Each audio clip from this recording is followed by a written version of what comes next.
मौजूदा सरकार इस तरह का माहौल बना रही है कि लोग विकास की बात, तरक्की की बात, रोज़गार की बात,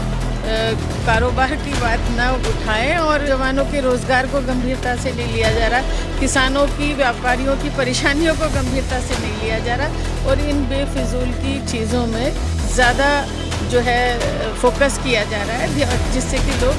लोगों का ध्यान भटक जाए और वो काम की, रोजगार की, व्यापार की बात ना करें। उत्तर प्रदेश की योगी सरकार ने मंदिर और मस्जिदों पर लाउड स्पीकर बैन कर दिया है। दरअसल ध्वनि प्रदूषण को नियंत्रित करने के लिए योगी सरकार ने ये फैसला लिया था। इसके लिए पहले से ही गाइडलाइंस जारी कर दी गयी। उत्तर प्रदेश सरकार का ये आदेश है कि अगर कहीं भी लाउड स्पीकर का इस्तेमाल हुआ तो उसके खिलाफ कड़ी कार्रवाई की जाएगी, जिसके अंतर्गत संबल शहर, हयात नगर, नखासा क्षेत्र में लाउड स्पीकर के इस्तेमाल को लेकर निरीक्षण किया गया था और लाउड स्पीकर के इस्तेमाल पर उचित कानूनी कार्रवाई की चेतावनी दी गई थी। बता दें कि लाउड स्पीकर हटा दिए गए हैं। अगर लाउड स्पीकर कानून के खिलाफ लगाए या चलाए गए तो उचित कानूनी कार्रवाई की जाएगी। सुप्रीम कोर्ट ने सार्वजनिक स्थान पर रात 10 बजे से सुबह 6 बजे के बीच संगीत प्रणालियों और लाउड स्पीकर पर प्रतिबंध लगा दिया है, जिस पर आज मुरादाबाद की माननीय सांसद रुचि वीरा जी से जब मीडिया ने बात की तो रुचि वीरा जी ने कहा कि कोर्ट का कहना है कि पर्टिकुलर फ्रीक्वेंसी के माइक लगने चाहिए,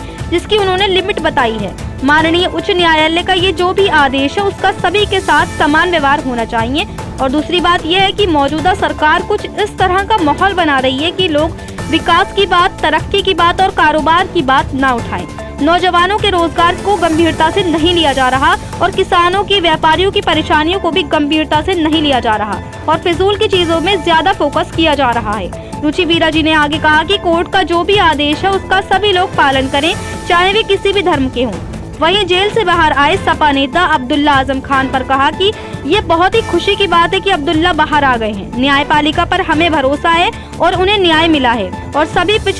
पिछले दिनों ही आजम खान साहब का जो भी केस है उसको लेकर राहत मिली है और अभी एक मामला और है, उसमें भी राहत मिलेगी, ऐसी उम्मीद करते हैं हम न्यायपालिका से। वहीं कहा कि आजम खान साहब देश के एक सेकुलर बड़े नेता हैं, जिन्होंने हमेशा कमजोरों की, गरीबों की और जरूरतमंदों की आवाज को उठाने का काम किया है। वे बाहर आ जाएंगे तो उनके जो पार्टी के कार्यकर्ता हैं और उनके जो फॉलोअर्स हैं, उन सभी लोगों को एक नई ऊर्जा मिलेगी और जो शोषित, वंचित और कमजोर लोग हैं, जिनके हाथों में उन्होंने कलम देने का काम किया और एक बहुत बड़ी अच्छी यूनिवर्सिटी बनाने का काम किया, जब वे आ जाएंगे तो कमजोर और जरूरतमंदों की आवाज को बुलंद करने का काम करेंगे। हमें बहुत उम्मीद है कि वे जल्द ही हमारे बीच आएंगे और ऐसा हम सब लोगों की दुआ भी है।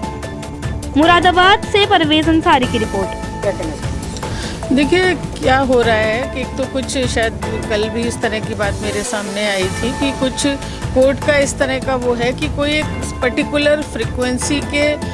माइक लगने चाहिए, जो उसकी कोई लिमिट उन्होंने बताई है। और मेरा ये कहना है कि ये जो भी कोर्ट का आदेश है माननीय उच्च न्यायालय का, उसका एक मतलब सभी के साथ समान व्यवहार होना चाहिए, ये कहना है मेरा। और दूसरी बात ये है कि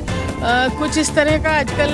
मौजूदा सरकार इस तरह का माहौल बना रही है कि लोग विकास की बात, तरक्की की बात, रोज़गार की बात,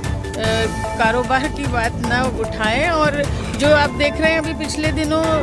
सेंसेक्स कितना गिरा है, उसका तो कोई इशू नहीं है, कोई बात नहीं हो रही, उसके बारे में तो कोई गंभीरता से नहीं लिया जा रहा। नौजवानों के रोज़गार को गंभीरता से नहीं लिया जा रहा, किसानों की, व्यापारियों की परेशानियों को गंभीरता से नहीं लिया जा रहा और इन बेफिजूल की चीज़ों में ज़्यादा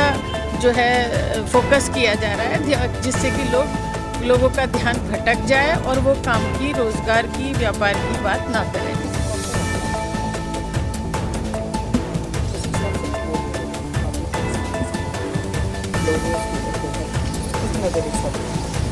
देखिए मैं तो खुद कह रही हूँ कि भाई जो अगर कोर्ट का आदेश है तो उसका सभी लोग पालन करें और भाई चाहे वो किसी भी धर्म के लोग हों, जो कोई चीज़ अगर है कि भाई इसी फ्रीक्वेंसी का माइक लगना चाहिए तो वो सभी के साथ समान व्यवहार होना चाहिए, ये कहना है मेरा।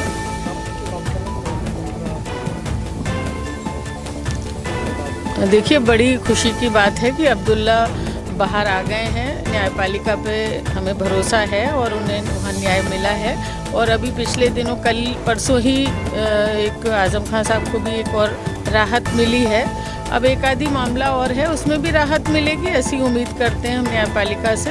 और आजम खान साहब देश के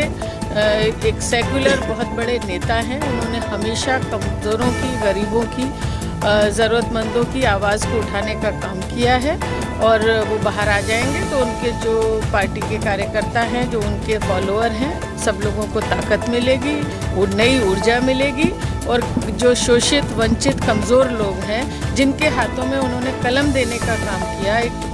एक बहुत अच्छी यूनिवर्सिटी बनाने का काम किया, तो जब वो आ जाएंगे तो कमज़ोरों और गरीबों की आवाज़ को, ज़रूरतमंदों की आवाज़ को बुलंद करने का काम करेंगे। हम लोग बहुत आशावान हैं, बहुत उम्मीद है हमें कि वो जल्द ही हमारे बीच में आएंगे और ऐसी हम सब लोगों की दुआ भी है कि वो जल्द हमारे बीच आएँ और फिर नई ऊर्जा के साथ समाज के लिए काम करें।